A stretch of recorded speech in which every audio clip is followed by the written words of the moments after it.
Hello students, welcome to Mizo study, welcome to my class. आप सभी का स्वागत है बच्चों मेरे इस सेशन में। प्रीवियस क्लास में मैंने आपको जेई मेंस के कुछ क्वेश्चंस करवाए थे। आज थोड़ा सा लेवल को अपग्रेड करेंगे बच्चों और कुछ और अच्छे क्वेश्चंस करेंगे and this completely belong to JEE advance examination. ये बिल्कुल जेई एडवांस पैटर्न के क्वेश्चंस हैं। तो चलो स्टार्ट करते हैं। पहला क्वेश्चन क्या है बच्चों, एक बार मैंने प्रीवियस ईयर के इस बार क्वेश्चन ऐड किए हैं और अब हमारा जो सबसे मेन टारगेट है बच्चों वो ये है कि प्रीवियस ईयर में आए हुए क्वेश्चंस को भी हम कैसे कंप्लीट कर सकते हैं, क्या थियरी इसमें लगती है। देखो क्वेश्चन गिवन है 1 pentyne is treated with 4 normal alcoholic KOH। Okay, at 175 degree Celsius it is converted slowly into an equilibrium mixture of 1.3% 1-pentine, okay, and 95.2% 2-pentine and 3.5% 3-pentadiene, okay, ठीक है। The equilibrium was maintained eight 175 degree Celsius. Equilibrium को कितने degree Celsius पे maintain किया है? 175। तो बोलता है calculate delta G for the following reaction B2A and B2C। ठीक है, अच्छा B कौन है जल्दी से देख लो। B ये है 2-पेंटाइन, तो लिखो डायरेक्टली पहले तो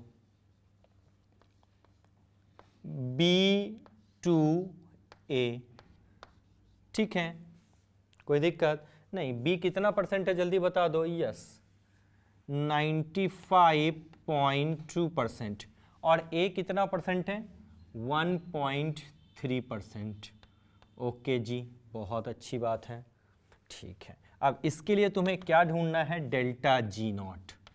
डेल्टा जी नॉट 1, कोई दिक्कत नहीं। अच्छा, गिब्स फ्री एनर्जी का फॉर्मूला क्या होता है जल्दी बता दो। Delta G not 1 is equal to -2.303 RT log K।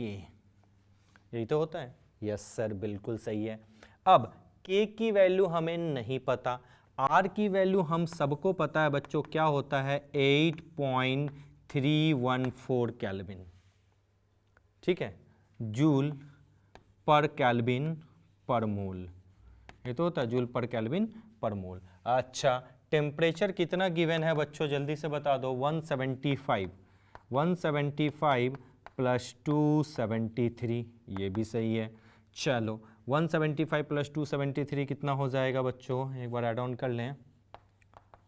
175 ही तो है बिल्कुल। 538 7 7 14 एंड 21314 448 केल्विन। यस सर, बिल्कुल सही है। चलो अब हमारा जो मेन टारगेट हमारे पास अब बचा है क्या ढूंढने के लिए? के तो हमें नहीं पता। हाउ टू फाइंड के? आपको पता है के इज इक्वल टू क्या होता है जल्दी बता दो। Product upon reactant. इस बार प्रोडक्ट परसेंटेज में दिया हुआ है, कोई प्रॉब्लम नहीं है। 1.3 अपॉन रिएक्टेंट कितना है बच्चों? 95.2। This is the thing. Now 10 here and this 10 here. Okay, now this will cancel this one. What we observe, K is equal to 13 upon 952. This is the case. Yes sir. Now put this value, this all value in this equation, we will get delta G naught 1. तो put कर दो जल्दी से। Delta G naught 1 is equal to -2.303 into 8.314 into T की value 448 into log K की value कितनी है? 13 upon 952। क्या कोई प्रॉब्लम है? नहीं। अब ध्यान से समझना, आपको पता है ये वाली जो वैल्यू है, आपको पता है यहाँ पे 13 अपॉन 952 है, यानी अंदर जो है ये वाली जो वैल्यू होगी वो लेस देन 1 होगी। लॉग अगर 1, लॉग 1 क्या होता है? 0 होता है। ठीक है, और अगर अंदर की जो वैल्यू है 1 से लेस देन हो तो ये जो पूरी वैल्यू सॉल्व होके आएगी वो नेगेटिव में आएगी, ये हमेशा याद रखना। लॉग कब पॉजिटिव होता है? लॉग के तभी ग्रेटर देन 1 होगा जब ये जो यहाँ के पुट करोगे ना बच्चों, ये के की जो वैल्यू होगी ये हमेशा 1 से ग्रेटर देन होनी चाहिए। आ गया समझ में? तभी लॉग की वैल्यू पॉजिटिव आएगी। अगर 1 से लेस देन आती है, जैसे यहाँ डिनोमिनेटर क्या है? आपका 952 और न्यूमरेटर क्या 13, यानी 13/952 1 से कम ही होगा। अगर डिनोमिनेटर ज़्यादा हो जाए न्यूमरेटर से तब वैल्यू हमेशा लेस देन 1 होती है। तो जब भी लेस देन 1 यहाँ पे k की वैल्यू आएगी तो याद रखना लॉग k क्या होगा, नेगेटिव। अब नेगेटिव नेगेटिव क्या हो जाएगा, पॉजिटिव, यानी जो डेल्टा G0 की 1 की वैल्यू आने वाली है वो पॉजिटिव में आएगी। यानी जितने भी नेगेटिव वाले, अब इसको सॉल्व कर लोगे तो आंसर आ जाएगा आपका 16 किलो जूल। पहला पार्ट कंप्लीट, यस, कोई दिक्कत ना। अब इस तरफ आता हूँ बच्चों। सेकेंड पार्ट क्या है, देखो B2C है, वही सेम कंसेप्ट है, ठीक है। डेल्टा G02 आपको ढूंढना है। अच्छा, B कितना परसेंट है जल्दी बता दो, 95.2, और C कितना परसेंट है जल्दी बता दो बच्चों, 3.5%। यस, अब इसके लिए K की वैल्यू कितनी होगी, K is equal to 3.5 upon 95.2, ये 10 नीचे और ये ऊपर, बिल्कुल this one cancel this one, तो K की वैल्यू क्या होगी, 35 डिवाइडेड बाय 952। अब आपको पता है फिर से क्या K क्या दिख रहा है, लेस देन 1, बिल्कुल जब भी K लेस देन 1 आ जाएगा तो समझ देना log K की वैल्यू क्या होने वाली है, log K की वैल्यू जो है वो नेगेटिव में जाने वाली है। याद रखना ये रूल काम आएगा आगे जाके। चलो पुट करो वैल्यू को। अब हमें पता है delta G02 is equal to -2.303, R की वैल्यू 8.314, T की वैल्यू 448 और इंटू लॉग 35/952, ठीक है। अब जब इसको सॉल्व करोगे तो आपको पता है ये पूरी वैल्यू क्या हो जाएगी, नेगेटिव, ये वाली वैल्यू नेगेटिव नेगेटिव क्या होगा, पॉजिटिव। डेल्टा G02 की वैल्यू आ जाएगी पॉजिटिव में और वैल्यू ऑलमोस्ट हो जाएगी 12.3 kilo joule. That is the answer. तो याद रखना ये जेई का क्वेश्चन था, इसमें एक पार्ट और भी थे तो मैंने उस पार्ट को ओमिट कर दिया है, ठीक है। तो ऐसे अगर क्वेश्चन है तो घबराना नहीं कि मैंने थोड़ा धीरे कैलकुलेशन किया है, लेकिन एग्जामिनेशन में आपको थोड़ा कैलकुलेशन फास्ट रखना होगा। What is the answer, we will find it, that is a is the correct option, 16 kilo joule and 12.3। अच्छा, पहले जो आंसर आएगा वो जूल में आएगा, उसको किलो जूल में बदल देना, डिवाइडेड बाय 1000। अगर इसी को मैं यहाँ पूरे पे ही 1000 से डिवाइड कर दूँ ना, काम तो हो जाएगा। जूल किलो जूल में बदल चुका है। सेम केस वहाँ पे 1000 से डिवाइड कर दो, जूल आपका किलो जूल में चेंज हो जाएगा। चलो बहुत अच्छी बात है, रब कर दूं, बिल्कुल सर।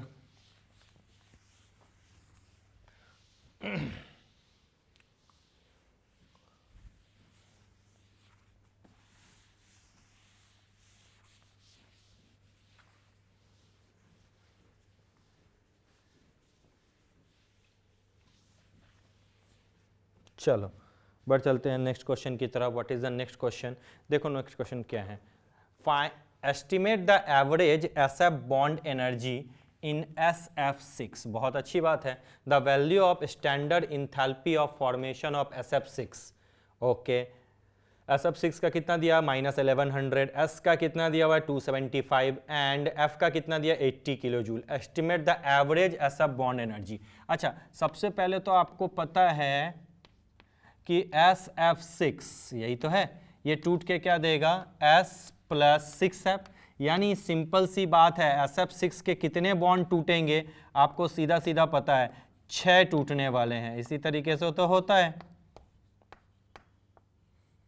6 टूटेंगे। बहुत अच्छा, तो आपको तो इतना पता है भैया कि एवरेज बॉन्ड एनर्जी जो आपकी निकलने वाली है वो तो हमें पता है कि ΔH/6, क्योंकि 6 बॉन्ड टूटेंगे तो एवरेज में /6 ही तो आएगा।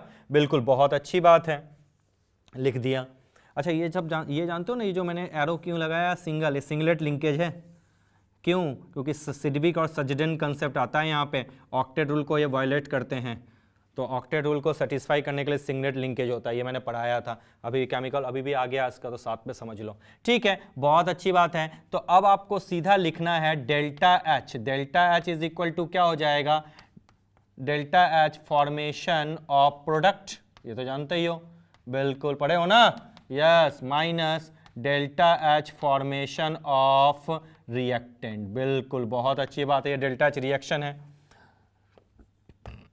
ठीक है, इज इक्वल टू प्रोडक्ट में कौन कौन है, सल्फर, सल्फर का कितना दिया होता देखो तो, अच्छा 275 प्लस 80, सही हूं या गलत, सर गलत हो, 80 सिर्फ लिखने से नहीं होगा, 6F है तो 80 इंटू 6 लिखना होगा, क्लियर, यस, माइनस रिएक्टेंट में कौन है जल्दी से बता दो, ये आपका SF6 का फॉर्मेशन कितना, इंथैल्पी ऑफ फॉर्मेशन 1100 माइनस 1100, कोई प्रॉब्लम वाली बात है नहीं। अब इसको सॉल्व करो, delta H not is equal to, यहाँ पे आप नॉट ही लगा दो, स्टैंडर्ड फॉर्म में है, 275 प्लस 480 प्लस 1100, एम आई राइट, एक बार ऐड ऑन कर लो,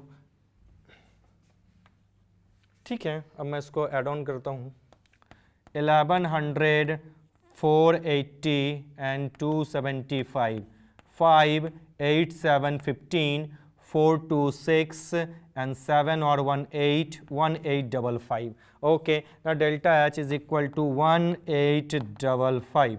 Now what is the average bond energy? We'll write here 1855 divided by 6, yani 6 3 18 and then 0 and what will happen, 3 18 or not 0. Let me divide once, 6 3 18, now there comes 5 0 5, 6 9s are 54, 309.1 something, that is in kilojoule average bond energy. So what is here, 309.16. so what is the answer, क्या होगा इसका answer बच्चों, question number 2 B is the correct option. बिल्कुल मैं हड़बड़ी नहीं कर रहा हूँ, थोड़ा धीरे धीरे बता रहा हूँ क्योंकि मैंने 5 क्वेश्चन का एक सेट लिया है ताकि आपको कैलकुलेशन में बहुत अच्छे से डिस्कस कर सकूं। चलो बच्चों अब आ जाओ नेक्स्ट क्वेश्चन की तरफ बढ़ चलते हैं। नेक्स्ट क्वेश्चन, क्वेश्चन नंबर 3 है, क्या दिया हुआ देखो तो, the standard molar enthalpies of formation of cyclohexane and benzene, अच्छा at 25 degree Celsius -156 and plus 49, यानी क्वेश्चन में दिया हुआ है standard molar enthalpy of formation of cyclohexane. Cyclohexane मतलब क्या, C6H12, यही तो होगा, बिल्कुल, इसको हेक्सीन मत समझ लेना, एंड बेंजीन, अच्छा बेंजीन का क्या होता है, ओके बेंजीन का होगा C6H6, ये दोनों दिया हुआ है, बहुत अच्छी बात है। क्या गिवन है जल्दी बता दो, अच्छा -156 and plus 49, 156 kilo joule per mole and plus 49 kilo joule per mole. The standard enthalpy of hydrogenation of cyclohexene at 25 degree Celsius is 119 kilo joule per mole. अच्छा क्वेश्चन में क्या है, the standard enthalpy of hydrogenation of cyclohexene, अच्छा यानी आपका ये आपका hydrogenation मतलब जानते हो डबल बॉन्ड सिंगल बॉन्ड में बदलना, ये आपका गिवन है, बहुत अच्छी बात है, यही तो साइक्लोहेक्सेन है, यहाँ कार्बन है, यहाँ कार्बन है, ये कार्बन, ये कार्बन, ये कार्बन, ये कार्बन। अच्छा साइक्लोहेक्सेन में एक बार आप देख लो कितने कार्बन है, 1 2 3 4 5 6, ठीक है, देन वैलेंसी सेटिस्फाई करने के लिए देखो 2 हाइड्रोजन यहाँ चाहिए, 2 हाइड्रोजन यहाँ चाहिए, कैलकुलेट करते जाना, 2 हाइड्रोजन यहाँ चाहिए, 2 हाइड्रोजन यहाँ चाहिए, यहाँ पर भी 2 और इधर भी 2, इधर भी 2 एंड इधर भी 2, काउंट कर लो, बिल्कुल देखो C6H12 है, बिल्कुल, तो इसके केस में आपकी डेल्टा H की वैल्यू दी हुई है कितना, क्वेश्चन में कहा है -119 गिवन है, ठीक है। अब बोलता है using this data estimate the magnitude of resonance energy of benzene.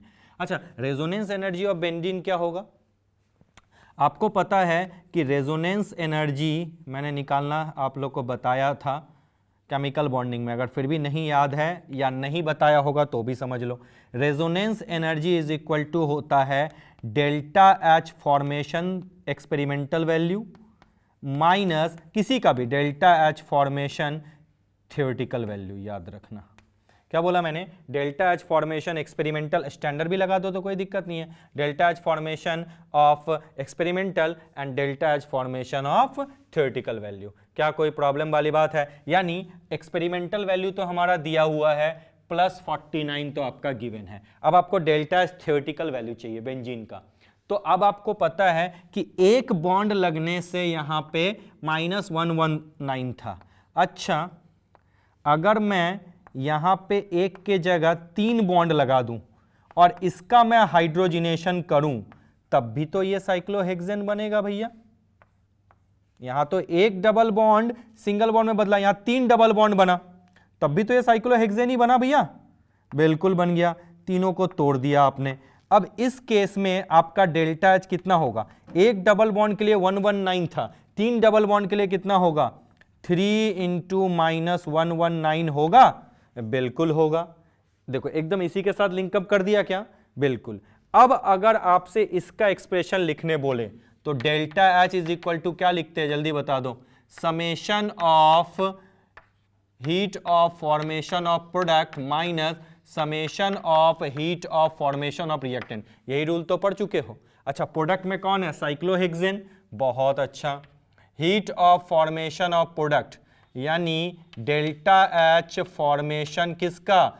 Cyclohexane का। बहुत अच्छी बात है। माइनस डेल्टा एच फॉर्मेशन किसका? रिएक्टेंट का। रिएक्टेंट में कौन है? Benzene plus hydrogen. Pure form में है तो इसका डेल्टा एच फॉर्मेशन क्या होगा? 0 होगा, ये तो जानते ही हो, तो इसका 0 हो जाएगा। तो बचा क्या?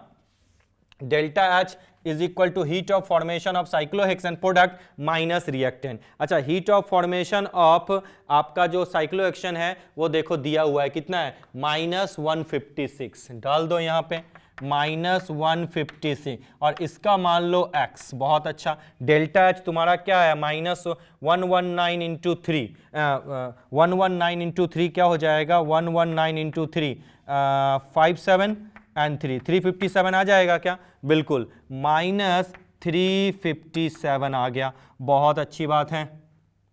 Now x is equal to क्या हो जाएगा, जल्दी बता दो? ये x इधर चला गया।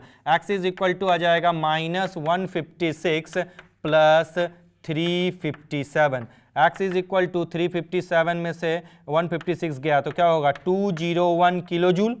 चलो, डेल्टा फॉर्मेशन जो थ्योरेटिकल वैल्यू है, ये कौन सी वैल्यू आ जाएगी आपकी? थ्योरेटिकल वैल्यू आ गई। Theoretical value heat of formation of benzene आ चुका, that will be equal to 201 kilo joule. अब आपसे पूछे रेजोनेंस एनर्जी, तो सर बहुत अजीब बात है। Resonance energy is equal to summation of heat of मतलब जो heat of formation experimental value. Experimental value कितनी है? +49, डालो 49, और थ्योरेटिकल वैल्यू कितनी है? ये 201, डालो 201। आंसर सॉल्व होके क्या आ जाएगा? 152 किलो जूल पर मोल। आ गया समझ में? इतना बड़ा कैलकुलेशन था ये। देखो यहां से समझने के लिए बहुत, इट इज मोस्ट इंपॉर्टेंट। आपको ये दिया हुआ डेल्टा एच, अगर एक डबल बॉन्ड सिंगल बॉन्ड में चेंज हुआ, हाइड्रोजनेशन हुआ, तो 119 निकला। तो बेंजीन का दिमाग लगाओ, 3 का कितना होगा? तो भैया 3 मल्टीप्लाई, और इसी का तो हमारा पाता है, ये बेंजीन है और ये कौन है? साइक्लोहेक्सेन ही तो है, यही तो है। बिल्कुल सर जी। क्या कोई प्रॉब्लम है? नहीं। तो आंसर टिक कर दें? यस सर, डेफिनेटली टिक कीजिए। That will be equal to a -152 kilo joule per mole. चलो बच्चों, अब इसको रब कर देता हूं जल्दी से मैं।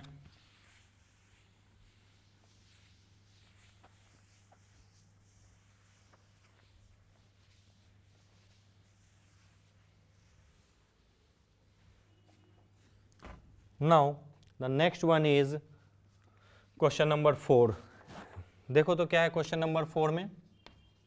क्वेश्चन नंबर 4 अच्छा एंटीजेड टाइप है। देखो क्या है? The polymerization of ethylene to linear polythene. अच्छा, इथीन से पॉलीथीन बना है, यानी एक डबल बॉन्ड आपका किस में चेंज हो गया? 2 डबल बॉन्ड में, मतलब सॉरी 2 सिंगल बॉन्ड में। यानी जब 1 मोल इथीन की बात करें तो भैया n तो क्या है? वैल्यू है n इज इक्वल टू 1 2 3 4 5 कुछ भी ले लो, ठीक है। तो ये जो CH2 का डबल बॉन्ड है, ये क्या हो गया? ओपन होके सिंगल बॉन्ड में, यानी एक डबल बॉन्ड यहाँ पे क्या हो गया? 2 सिंगल बॉन्ड में ब्रेक डाउन हो गया।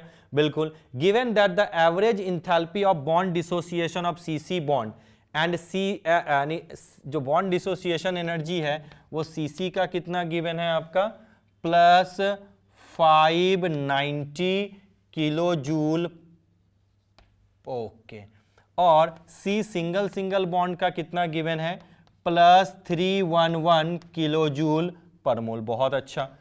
Calculate the enthalpy of polymerization per mole. अच्छा, इंथैल्पी ऑफ पॉलीमराइजेशन आपको निकालना है, पॉलीमराइजेशन आपको निकालना है। अच्छा, अगर बॉन्ड टूटने की बात करें तो आपको पता है हम लोग का फॉर्मूला क्या होता है, summation of bond energy of reactant या बॉन्ड डिसोसिएशन एनर्जी उसी को कहते हैं, and summation of bond energy of product, यही तो होता है। अच्छा, रिएक्टेंट में कौन है भैया, इथीन। इथीन के कितने की बॉन्ड डिसोसिएशन एनर्जी है पर मोल की बात करें, n इज इक्वल टू 1, तो डबल बॉन्ड टूट रहा है ना, बिल्कुल। अच्छा, एक चीज और बता दूं, तुम बोलोगे कि सर ये हाइड्रोजन बॉन्ड क्यों नहीं लिया आपने, सिर्फ कार्बन कार्बन डबल बॉन्ड ही क्यों ले रहे हो, ये भी तो है बॉन्ड, आप तो वहां बताए थे लेंगे, बिल्कुल। लेकिन ये जो इससे बनाना बच्चों CH2 एकदम समझो इस चीज को, आपको पता है ये सारे बॉन्ड तो इक्विवेलेंट है ना, तो फर्क तो इस डबल और इस सिंगल बॉन्ड का ही खेल है ना, बिल्कुल, यस सर। तो आप समझ चुके हैं, इसलिए CH बॉन्ड का लेने की जरूरत नहीं पड़ती, इससे शॉर्ट हो जाता है। तो भैया रिएक्टेंट में कौन है, C डबल बॉन्ड हो, ठीक है, तो लिख दिया 591 मोल का बोला है। अच्छा, ये हो गया रिएक्टेंट। प्रोडक्ट में कौन बना है, डबल बॉन्ड। अब देखो एक चीज, एक से आपका कितना बना है, 2 बना है, देखो ये देखो यहां खुल गया, 2 बना है, तो जो आपका बॉन्ड डिसोसिएशन एनर्जी होगा 2 कार्बन का, उसको ऐसे लिखेंगे 2 मल्टीप्लाई, ये मिस्टेक करना मत भूलना, क्योंकि ये पॉलीमराइजेशन है, लिंक खुलता है, ये मत देख लेना कि सर यहां पे तो सिंगल सिंगल दिखा है, 1 से 2 बना है, 1 से 2 बना है, ये देखो CH2 ये देखो खुला है, यानी यहां पे और कार्बन जुड़ने वाले हैं, यहां पे और कार्बन जुड़ने वाले हैं, यानी सेंस कहता है कि 1 से 2 बना है, ऐसे ही तो जुड़ता है, CH2 जब मैं यहां पे बंद कर दूं, 2 मोल की नहीं बात करूं, 1 मोल की बात करूं, यानी यहां से यहां तक, यानी कहीं ना कहीं यहां कार्बन बॉन्ड भी तो है, ये जो खाली दिख रहा है, और यहां भी तो है, ये वाला, ये भी तो है, तो भैया एक, अगर यहां से मैं बात करूं 1 और 1 2, समझ रहे हो मेरी बात, तो 2 होगा, इसलिए जो 2 खुला है ना, 1 और 1 2, या 1 और 1 2, याद रखना इस चीज को, डबल बनाइए, यानी एक कार्बन 2 के साथ लिंक हुआ है, यस सर, तो एक डबल बॉन्ड कन्वर्ट होकर 2 लिंकिंग दिया है, इसलिए यहां 2 से मल्टीप्लाई करना, आंसर कितना आ जाएगा 590 अपॉन 622, यानी सॉल्व होकर जाएगा -32 किलो जूल पर मोल, यानी इसका जो आंसर होगा सब्जेक्टिव टाइप -32। अच्छा, इंटीजर टाइप में 0 to 9 वाले होते हैं, जोड़ी नहीं यही आए, बट मैंने प्रैक्टिस के लिए करवाया, हो सकता है इसको ऑप्शन में बदल दे, कभी कभी आपके मन में आ रहा है सर यार 1 to 9 वाले होते हैं, आपके आंसर तो 32 277, बच्चों मैंने पैटर्न रखा इंटीजर टाइप, जोड़ी नहीं यही क्वेश्चन आए, बस इस पैटर्न से सॉल्व करने की कैपेबिलिटी बढ़ाओ, वहां पे 0 to 1 वाले आएंगे तो 0 to 1 वाले ऑप्शन में आंसर में टिक कर देना, अरे आंसर ही ना बदलेंगे, बाकी थियरीज थोड़ी बदलती है, इसलिए हो सकता है कि इसी को आपके सब्जेक्टिव कर दें, सॉरी मल्टीपल चॉइस में डाल दें, ऑप्शन देखें, पॉसिबिलिटीज तो है ही है। चलो बच्चों, बहुत अच्छी बात है, मैं इसको रब करता हूं और बढ़ चलते हैं नेक्स्ट क्वेश्चन की तरफ। क्या है नेक्स्ट क्वेश्चन, समझो बच्चों,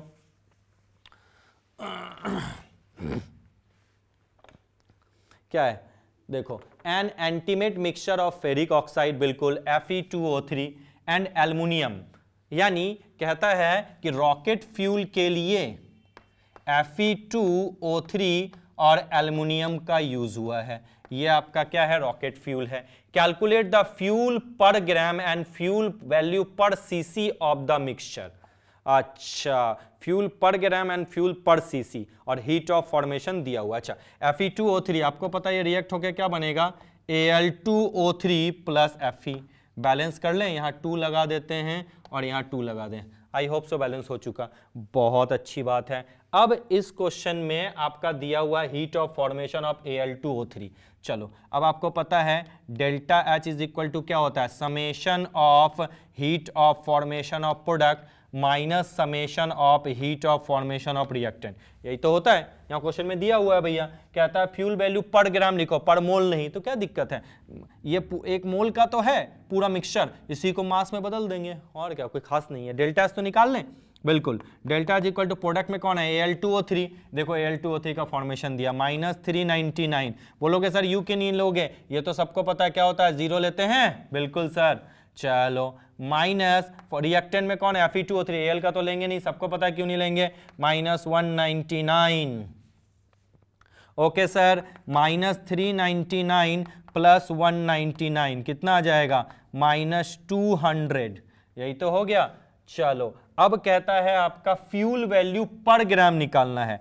तो आपको पता है ये तो क्या आएगा, पर मोल आया, तो फ्यूल वैल्यू पर ग्राम कैसे आएगा जल्दी बता दो। फ्यूल वैल्यू पर ग्राम हो जाएगा 200 अपॉन मोलर मास। मिक्सचर का मोलर मास कितना है जल्दी बता दो।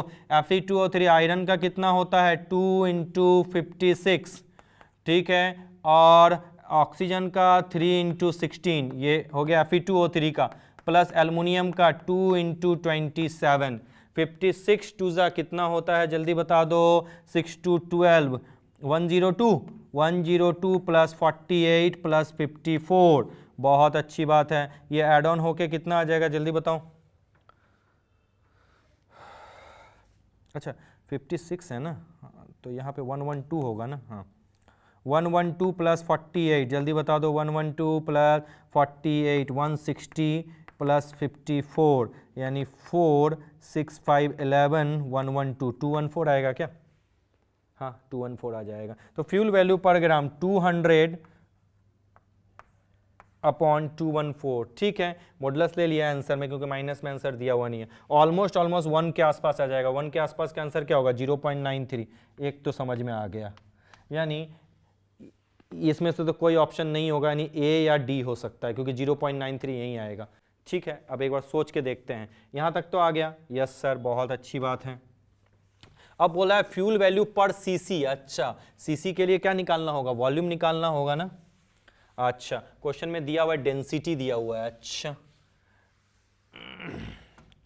ठीक है, अब क्या करेंगे जल्दी से बता दो, यहां तक तो आ गया फ्यूल वैल्यू पर ग्राम। अब फ्यूल वैल्यू पर सीसी, चलो डेंसिटी इज इक्वल टू क्या होता है जल्दी बता दो, डेंसिटी इक्वल टू होता है मास अपॉन वॉल्यूम, बहुत अच्छी बात है।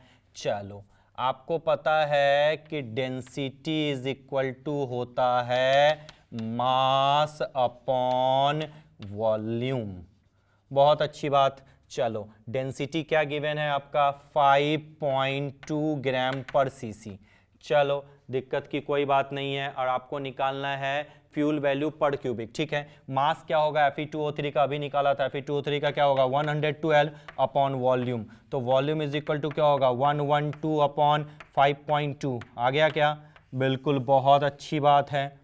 चलो अब बात करते हैं एल्युमिनियम का।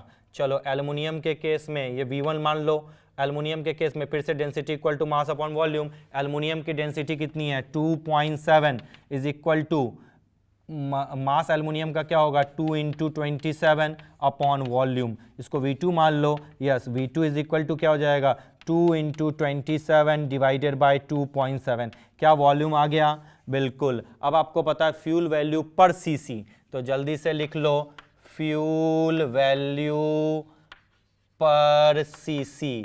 चलो क्या है आपका 200 है, बिल्कुल लगाओ 200 डिवाइडेड बाय वॉल्यूम, वॉल्यूम कितना है 112 अपॉन 5.2, ये मॉडुलस में प्लस 200 है, बिल्कुल, अपॉन क्या लगा लोगे जल्दी से बता दो, वॉल्यूम कितना आया है 2 × 27 डिवाइडेड बाय 2.7, क्या इसको सॉल्व कर सकते हो, यही तो इक्वल टू, जो सॉल्व करोगे वही आंसर आएगा। मैं आपको 1 मिनट देता हूं, जल्दी से इसको सॉल्व करके मुझे बताओ।